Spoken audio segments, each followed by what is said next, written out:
not even what American conservatives want, to teach creationism and Darwinism in parallel, like two theories which should be democratic. No, only creationism. He said it's clear to every intelligent, honest person that a noble thing like man couldn't develop out of nature, so only. So, don't you think that maybe, one chance for the left is to accept this debate and raise the stakes? Okay, maybe we should play the game, why Turkey? But then also, why Poland? Or the example that I used yesterday of that Lampedusa court, which is now putting to trial people who all they did is the poor Tunisian sailors saving from the sea the drowning refugees. Why Italy? Why Italy? Why Poland? And so on.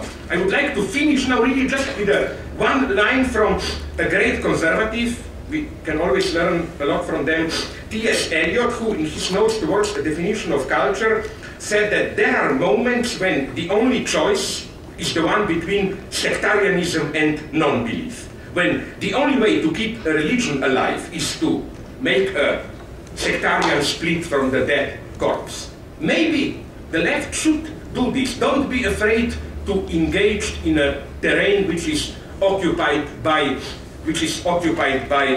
the enemy. I think especially you Greeks here, I mean, I know all the jokes about you, I spread them around, like you know. You were taught 150 years ago, you were happy goat breeding people, and then Germans came and told you, but aren't you the successor of the great Greeks, you know? So, but don't worry about this, all nations are constituted like this. I don't know any nation in whose constitution it was not an internalization of the foreigner's gaze. For example, I was recently, since I married there, in Argentina. I was told there that, you know, this image of Argentina, gauchos and so on, this is a British invention. British travelers went there at the beginning of 19th century and wrote some memoirs. They were popular in the elite circle. You know, people always like to read what others see in you. Even it's not only that you constituted yourself as the proud Greece, blah, blah, by identifying with what foreigners,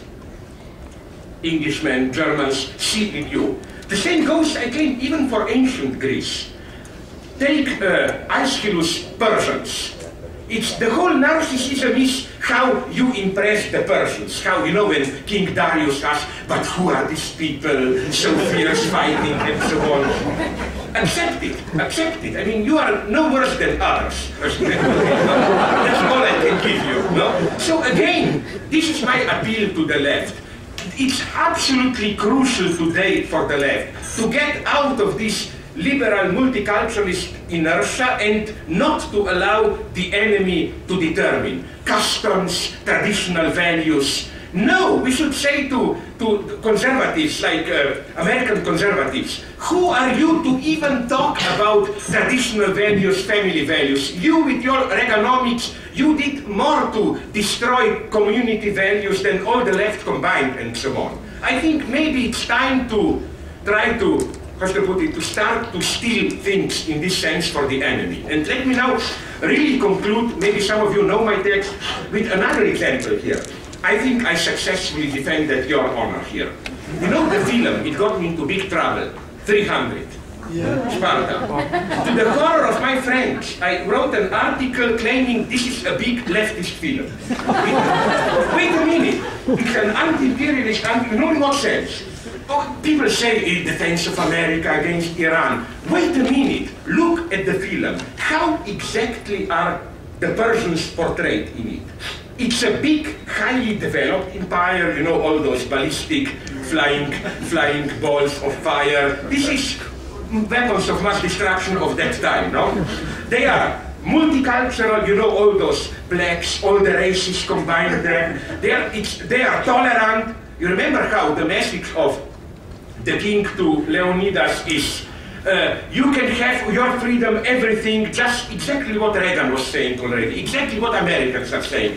Just be nice to us, just a symbolic gesture of we are the boss and you can have all your freedom and so on and so on. On the other hand, how are the Spartans portrayed? It's basically like almost today's Afghanistan, you know.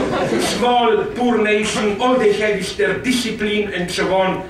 So, what's wrong with it? I think, if anything, it's the film about the heroic resistance of an undeveloped road country against American imperialism and so on. That's how we should be doing. Don't buy this liberal blackmail and so on. Which is why I go to the end here.